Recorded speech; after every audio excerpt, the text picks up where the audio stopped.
తప్పకుండా దేశవ్యాప్తంగా జరిగే ఎన్నికలు ఇవి, ఒక రాష్ట్రానికి సంబంధించిన ఎన్నికలు కావు. మరి త్వరగానే ఎంపీ అభ్యర్థులను ప్రకటిస్తారని చెప్పి మేము భావిస్తున్నాం.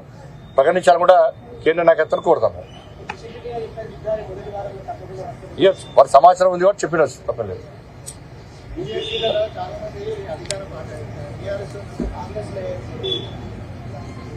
ఎవరు రాజకీయ భవిష్యత్తు తీసుకుంటారు, ఎవరు రాజకీయ భవిష్యత్తు తీసుకుంటారు. దేశానికి భవిష్యత్తు ఏంది, రాబోయే రోజు తెలంగాణకి భవిష్యత్తు ఏంది, కేంద్రంలో ఏ ప్రభుత్వం ఏర్పడబోతున్నది, కేంద్రంలో భారతీయ జనతా పార్టీ ప్రభుత్వం ఏర్పడుతున్నది వాస్తవము. 400 సీట్లకు పైగా మేము గెలవబోతున్నాం. ఎన్డీఏ 350 సీట్లకు పైగా ఓన్లీ బీజేపీ గెలవబోతున్నది. నిన్న బీహార్లో చూసిర్రు, ఐఎన్డీఏ అనేది కుక్కలు చింపిన విస్తలగా తయారవుతున్నది. అది నాయకులని నావలగా తయారైంది ఐఎన్డీఏకు. కాబట్టి వాళ్ళు తూర్పు వాళ్ళు పడమడికి పోతున్నారు.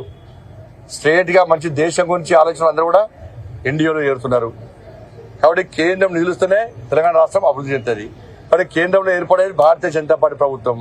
ఇక్కడ భారతీయ జనతా పార్టీలో చేరి భారతీయ జనతా పార్టీ పార్లమెంట్ సభ్యులను గెలిపిస్తే ఇంకా ఎక్కువ అభివృద్ధి వస్తుంది, ఎక్కువ నిధులు ఇవాళ తీసుకొచ్చే అవకాశం ఉంది.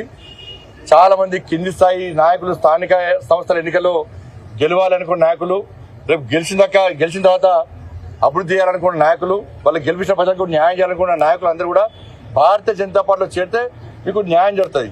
కావాల్సిన మీకు దీని మీద డౌట్స్ ఉంటే ఇప్పుడు సర్పంచ్ అందరూ రండి, నిధులు ఎక్కడి నుంచి వచ్చినాయి, ఏ ప్రభుత్వం నిధులు ఇచ్చింది, దేనివల్ల ఇంతమంది అభివృద్ధి చేస్తామో, ఎవరు ఏ నిధులు డైవర్ట్ చేసినారో ఒక తెలుసుకొని ఒక మంచి నిర్ణయం తీసుకోవాల్సిందిగా కోరుతాను. ధన్యవాదాలు.